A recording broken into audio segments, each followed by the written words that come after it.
દૂધ આપણે કહીએ ને, આપણે ગાય આપણી માતા છે. કેમ કહીએ છીએ કે એનું દૂધ અને ઘી આપણા માટે સારું છે. અને વેદમાં પણ લક્ષણ આના થયેલા છે. વેદ લક્ષણ દેશી ગોવંશ કોને કહેવાય? કે જે ગાયની પીઠ પર કુંદ છે. કુંદ દેખાય બધાને? જો પેલી ગીર ગાય છે, ગાય પીઠ પર કુંદ દેખાય, ગળામાં ઝાલર છે, ટકી ચામડી, એ આપણી ભારતીય મૂળની વેદ લક્ષણ દેશી ગાય માતા કહેવાય. આપણે ગાયનું દૂધ પીએ અને ભેંસનું પીએ, ફરક ખબર છે થોડો? તો ગાયનું દૂધ થોડું પીળું હોય, ભેંસનું એકદમ વ્હાઈટ હોય. ગાયનું દૂધ કેમ હોય કે ઉપરની કુંડ છે ને, એમાં સુવર્ણ કીધું નાડી આવેલી છે, એ આંચળ સાથે કનેક્ટેડ હોય. સૂર્યકિરણો પડે એટલે સુવર્ણ કીધું નાડીના દૂધમાં એના ગોલ્ડના રજકણો મિક્સ થાય. એ આ ભાવનગર કૃષિ યુનિવર્સિટીમાં લેબ પ્રૂવન છે કે 750 લીટર દૂધમાં અડધા તોલા સોનાનો વાસ થાય છે. એટલે એનું મહત્વ વધારે છે. ભેંસના દૂધમાં એને નહીં જોવા મળે, એકદમ વ્હાઈટ જ જોવા મળે.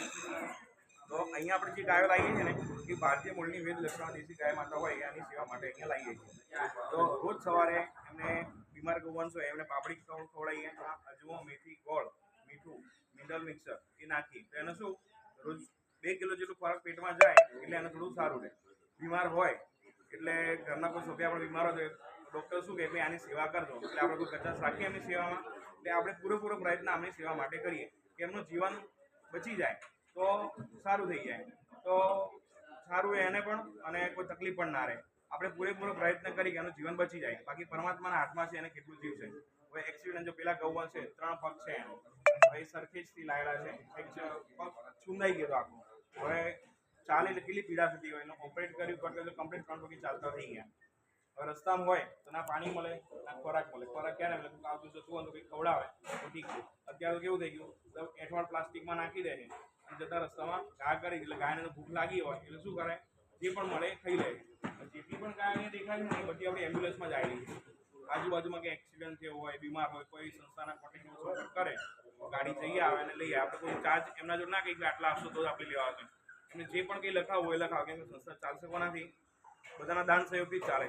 આ તો કૃષ્ણ ભગવાનનું કામ છે, પરમાત્માનું કામ છે, અટકવાનું નથી. આપણે આપણો પૂરો પ્રયત્ન કરીએ. આ આઈસીયુ વિભાગ છે. પછી આગળ જઈએ ને, આ બાજુના વોર્ડમાં ગયા અસક ગૌ માતા છે. એટલે અહીં આવી ગયા હોય ને પછી થોડા સ્વસ્થ થઈ જાય, ઊભા થઈ જાય, હલનચલન કરી શકે, એટલે આપણે બાજુના વોર્ડમાં શિફ્ટ કરી દઈએ. પછી સામેની સાઈડ છે ને વાછરડા, વાછરડામાં કંઈ ના કંઈ ઇન્જરી હોય, સ્કિનનો પ્રોબ્લેમ હોય તો એમને ત્યાં કરતા ખસ થયેલી છે, ત્યાં તો એક ખસ ફેલાય એમને ત્યાં રાખેલી હોય. પછી એની બાજુનો વિભાગ છે ને એ ગાંભણ ગાવે છે. એટલે અહીં આવી હોય, પ્રેગ્નેન્ટ હોય તો એ ત્યાં આગળ લઈ જાય. કેમ કે ખાવા ઊભી રહે તો એને પેટ દબાવવું ના જોઈએ, એનો ખોરાક એને થોડો અલગ રીતે આપીએ. તો એ ગાયો બધી ત્યાં રાખીએ. એની બાજુનો વિભાગ છે ને એ ફ્રેક્ચર ગાયોવાળી છે. પગમાં ફ્રેક્ચર હોય, આ જો પેલી પણ ગાય છે, બધું પાછળ જો પેલી દેખાય પાછળનો પગ નથી.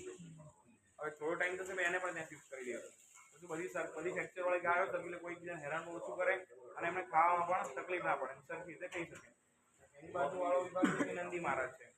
નંદી મહારાજ એટલે કોણ કહેવાય? મહાદેવના મંદિરમાં બધા જાય ને, હા, તો બહાર શું હોય? પેલા કોને પગે લાગીએ આપણે? નંદી મહારાજ. પછી શું આગળ કાચું હોય. એટલે આપણી વાત કંઈ કરી, ભગવાન મારી ઈચ્છા પૂરી કરજો, નંદી મહારાજને આપણે કહેતા હોઈએ. એટલે નંદી મહારાજ મહાદેવ સુધી આપણી વાત પહોંચાડે.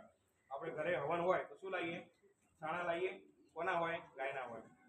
પંચગવ્ય બનાવીએ, એમાં ઘી કોનું હોય? તો કે ગાયનું હોય.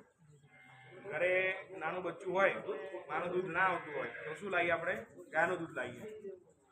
ગાયનું આપણે એટલું મહત્વ છે કે ક્યાંય પણ સારો પ્રસંગ હોય કે માણસ સ્વર્ગવાસ થાય તો પણ શું લાવીએ? છાણા ગાયના લાવીએ.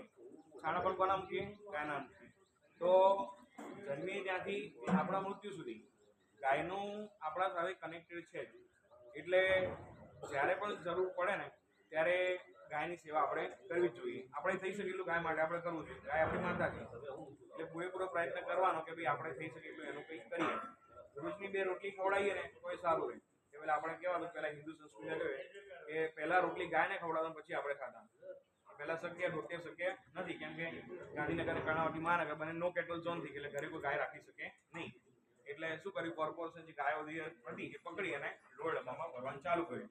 એટલે તમને સિટીમાં ગાયો જોવા ના મળે. ગામડામાં પહેલાં આથી ચલો 15-20 વર્ષ પહેલાં જોવા જઈએ તો ઘરની બહાર ગાયો આવતી હતી. ગામડામાં રહેતો ગામના તો ગાયો હોય, સિટીમાં ના હોય. સિટીની ગાયો રોટલી ખાય, ગામડાની ગાયો ઘાસ જ ખાય. એમને ઘાસ એટલું મળી રહેતું હોય કે બધા ઘર દીઠ રાખતા જ હોય.